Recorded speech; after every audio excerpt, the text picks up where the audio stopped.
everybody, I'm Natalia Bonner. Welcome to the 9 Patchalong 4.0. This is block number 8. I love this block. It's a little bit more simplistic. Of course, you know I'm probably going to add a whole bunch of fills or something crazy to dress it up even more. But for now, let's focus on using machine quilting rulers and keeping it a little bit more simplistic. I love that this block really kind of brings out like a windmill or kind of a pinwheel. Just really creates a lot of motion. Would be great on any patchwork type quilt, or like we're going to quilt here today, a 9-patch block. Now, if you have not yet hopped over to our website, patchalong and picked up your companion design workbook, pause, run over there and pick it up. In the design workbook, we have illustrated all of the designs that I'm sharing here throughout the 9 Patchalong.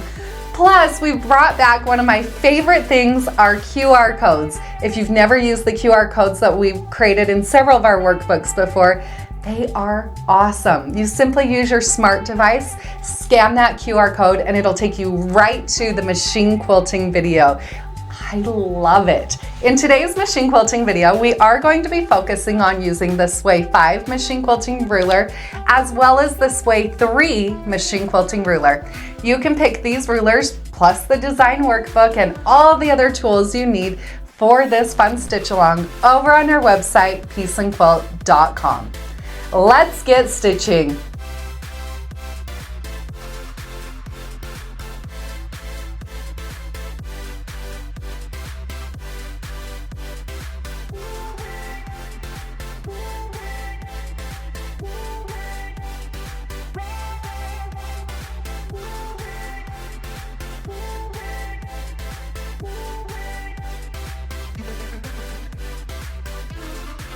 By now, I think we should all be feeling pretty confident in finding and marking the centers on each of these blocks through your 9 patch. I'm using here my Sway 5 machine quilting ruler. I like to use that one through a lot of my markings just because it is the largest. It's a little bit longer and it fits so nicely through the center of these blocks for my marking. As I am marking here, don't forget to check out that fun sashing design that I quilted using the Sway 3 and the Sway 4 machine quilting rulers. You can find the video tutorial in our classroom dashboard for all enrolled students to learn how to machine quilt that same fun design.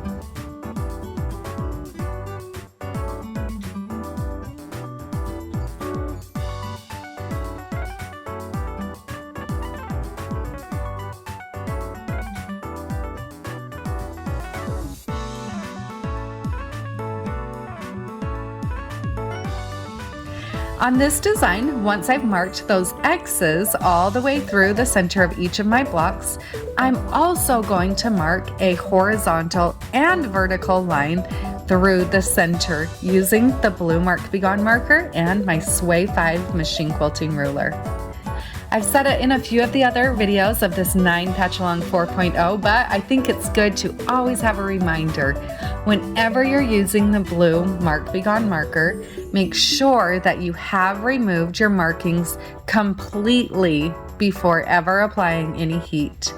Sometimes when you're removing those markings, they like to soak back into the fabric, so you might need to get it wet several times. You may even need to soak it and then air dry it to make sure that those markings are removed from your quilt top, from your batting, and also your backing completely.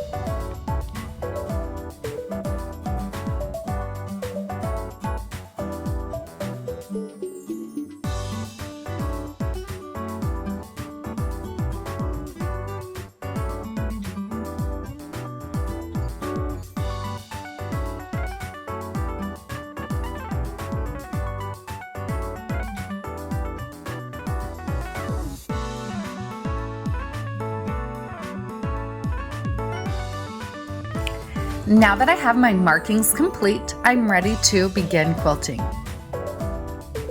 I'm going to start out here using my Sway 3 machine quilting ruler. Using the straight side of that Sway 3 machine quilting ruler, I will hold the ruler 1/4 of an inch away from my marked line, and then I'm going to stitch along those marked lines, creating the foundation of this design. Now, I love the look of Stitch in the Ditch, so as I'm quilting out these straight lines, I'm also working my way back and forth, stitching in the ditch between my blocks. You're viewing this here as if you are standing behind my long arm and watching me quilt. When I'm machine quilting with my machine quilting rulers, I am most comfortable guiding my machine with my right hand with gentle pressure, and then I like to hold my rulers in my left hand, again applying gentle pressure. You can see here on my Gamel long arm quilting machine, I do have a ruler foot. This is not the standard foot that comes on the Gamel machine. This is the ruler foot. I have found pretty much every ruler foot that I've come in contact with is designed so that from the center of your foot, your needle position, to the outside of your foot, it generally always measures 1/4 of an inch. I have based the Sway machine quilting rulers, the markings on them, and the actual sizes of the rulers based on your needle position. So anytime you're using any of the Sway machine quilting rulers, you're going to want to remember that the hook end of the ruler is designed for marking, and the curved end, the circular end, and the concave curve are designed for quilting. Now on the straight side of all of the Sway machine quilting rulers, you'll notice there are some straight lines marked with some measurements indicated on them. The first marking on the ruler, the straight line, says 1/2 inch. That means that line is 1/2 inch from the needle. So often in my quilting, I will use the measurements on the machine quilting ruler to line up along my ditch or a previous stitch line, and that way I can eliminate a few of the markings on my quilt and just use the markings on my machine quilting ruler. Once I have the foundation of this design all complete, now I'm ready to really dress it up using the Sway 3 machine quilting ruler.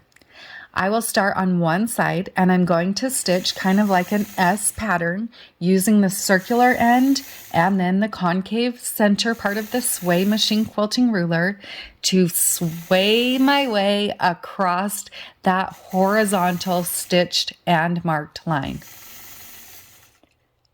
Once I've stitched my way all the way across, now I'm going to travel up to the center marked line on the next row of blocks.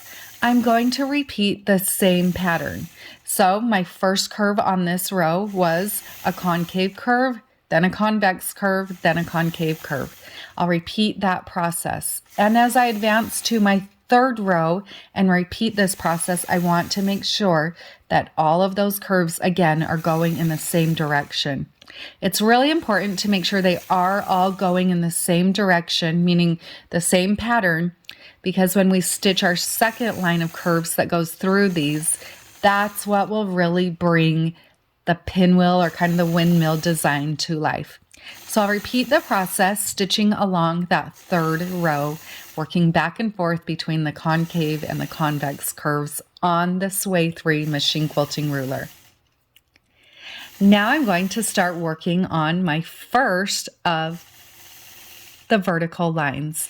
You can see here how I want to make sure that my curves go in the same direction. So I have to stop and think about it here for just a minute, work my ruler back and forth to remember I want all of those curves to look like they are swirling kind of clockwise.